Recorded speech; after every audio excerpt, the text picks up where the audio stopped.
अमरावतीच्या राजकीय वर्तुळातून या क्षणाची सर्वात मोठी आणि खळबळजनक बातमी समोर आली आहे। अमरावती विधान परिषद निवडणुकीचा कोर्टडामा आता अत्यंत नाट्यमय वळणावर येऊन पोहोचला आहे। विप्लव बाजोरिया यांना नागपूर हायकोर्टातून खूप मोठा झटका बसला आहे। नामांकन अर्जाच्या वादावर नागपूर उच्च न्यायालयात झालेली मॅरेथॉन सुनावणी आता पूर्ण झाली असून कोर्टाने या प्रकरणात हस्तक्षेप करण्यास साफ नकार दिला आहे। म्हणजेच विप्लव बाजोरिया यांना हायकोर्टाकडून कोणताही अंतरिम दिलासा मिळालेला नाही। अमरावती विधान परिषद निवडणुकीची रणधुमाळी आता रस्त्यापासून ते थेट न्यायालयाच्या उंबरठ्यापर्यंत पोहोचली आहे। उमेदवारी अर्जावरील आक्षेप आणि वादावर आज नागपूर हायकोर्टात दोन्ही बाजूंनी जोरदार युक्तिवाद करण्यात आलाय। कोर्टाच्या मैदानात दिग्गज वकिलांनी आपली संपूर्ण ताकद पणाला लावली होती। प्रवीण पोटे यांच्या वतीने ज्येष्ठ विधिज्ञ मनोहर साहेब यांनी आपली बाजू भक्कमपणे मांडली, तर दुसरीकडे महल्ले यांच्या वतीने ॲडव्होकेट ऋषिकेश मर्ढीकर यांनी कोर्टासमोर युक्तिवाद केला।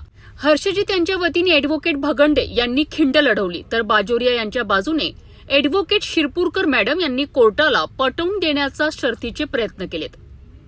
न्यायालयाच्या दालनात ॲडव्होकेट प्रशांत देशपांडे, संदीप गुप्ता, सुमित शर्मा, चंदू डोरले आणि रोहित उपाध्याय यांच्या उपस्थितीत तब्बल 2.5 ते 3 तास हा कायदेशीर संघर्ष सुरू होता।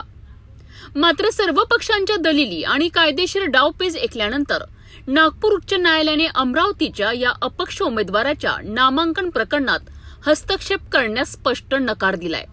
हायकोर्टातून अंतरिम दिलासा न मिळाल्यामुळे आता बाजोरिया गटासमोर या निवडणुकीच्या शर्यतीत टिकून राहण्याकरिता देशातील सर्वोच्च न्यायालय म्हणजे सुप्रीम कोर्टाचे दरवाजे खटखटण्याशिवाय दुसरा कोणताही पर्याय उरलेला नाही। हायकोर्टाच्या या भूमिकेनंतर आता अमरावती विधान परिषदेची ही संपूर्ण लढाई पूर्णपणे फिरली आहे। दिलासा मिळण्याची आशा बाळगून असलेल्या बाजोरिया समर्थकांमध्ये सध्या शांतता पसरली आहे, तर दुसरीकडे विरोधी गट आता अधिकच आक्रमक झाला आहे। आता सर्वात मोठा प्रश्न हा आहे की या राजकीय चक्रव्यूहातून बाहेर पडण्याकरिता विप्लव बाजोरिया आता दिल्लीची वारी करणार का?